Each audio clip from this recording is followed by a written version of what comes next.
Kak, Assalamualaikum warahmatullahi wabarakatuh. Hai guys, di sini kelompok kami ingin mempresentasikan hasil mata kuliah yang berjudul pemodelan proses bisnis yang berjudul Analisis dan Pemodelan Proses Bisnis Produksi Curug Palm Oil atau CPO. Yang beranggotakan kelompok saya sendiri Ahmad Zulkhair.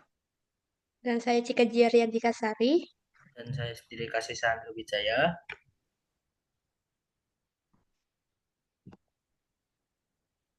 Selanjutnya ada overview industri. Industri kelapa sawit di Indonesia merupakan salah satu sektor keunggulan karena Indonesia dikenal sebagai produsen CPO terbesar di dunia. CPO dimanfaatkan sebagai bahan baku berbagai produk, mulai dari pangan, kosmetik, hingga kebutuhan industri lainnya.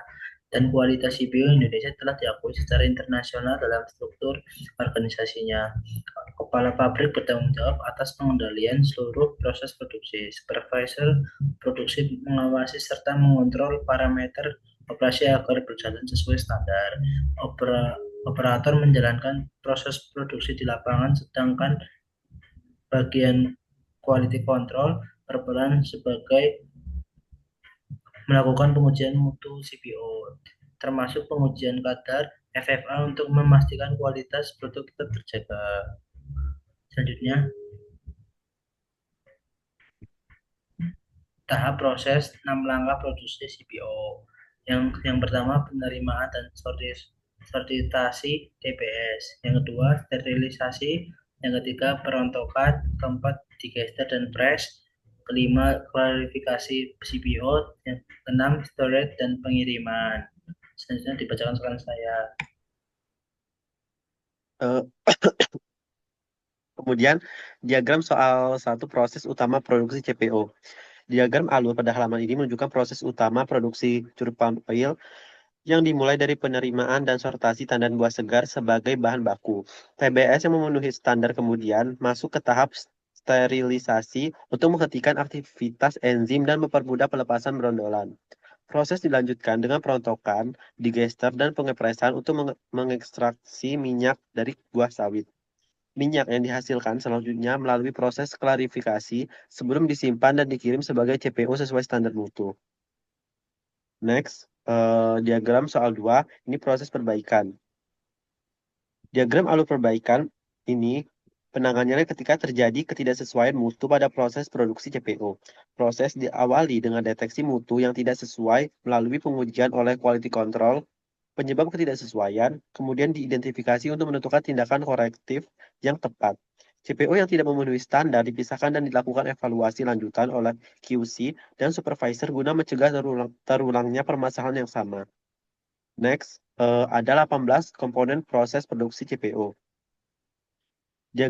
Komponen proses menjelaskan hubungan antara tujuan, input, output, dan aktivitas dalam produksi CPO. Tujuan utama proses adalah mengolah tandan buah segar menjadi curug palm oil yang berkualitas. Input berupa TBS yang diproses melalui rangkaian aktivitas produksi hingga menghasilkan output berupa CPO dan produk samping berupa kernel.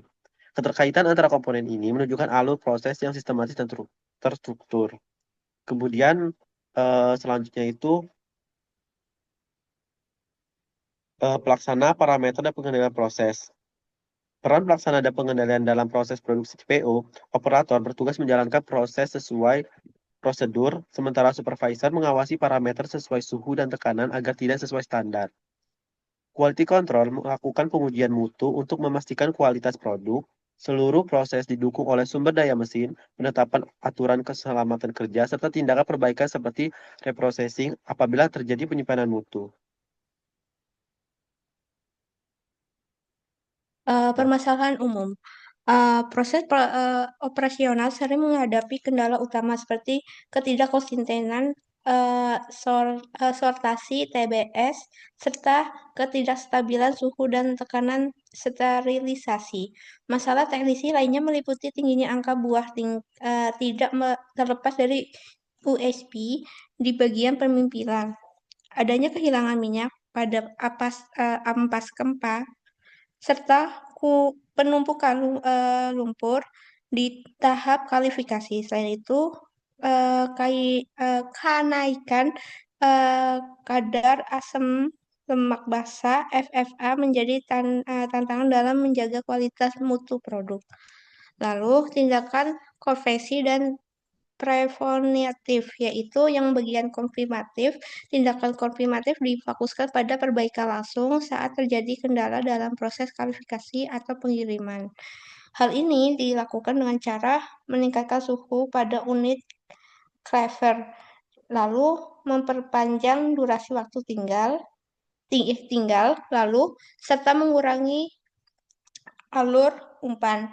Jika hasil akhir belum memenuhi standar, maka perlu dilakukan proses pengiriman ulang atau kualifikasi ulang untuk memastikan kualitas produk tetap terjaga.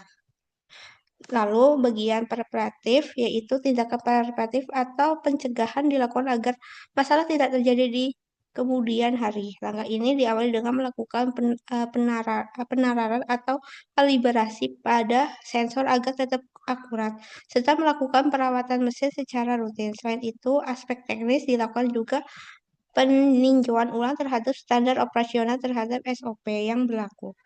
Terakhir, meningkatkan kapasitas sumber daya manusia dilakukan melalui pelatihan bagi para petugas lapangan agar tetap menjalankan tugas dengan lebih baik, terampil, dan teliti. Pada slide selanjutnya, bagian keselamatan kerja dan pengendalian mutu.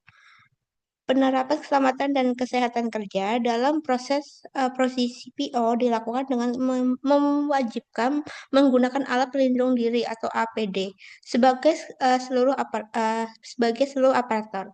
Sementara sterilizer hanya dibuka pada kondisi tekanan 0 serta menetapkan aeropress dan boiler sebagai area berisiko tinggi. Selain itu, tumpah minyak harus segera dibersihkan untuk mencegah kecelakaan kerja.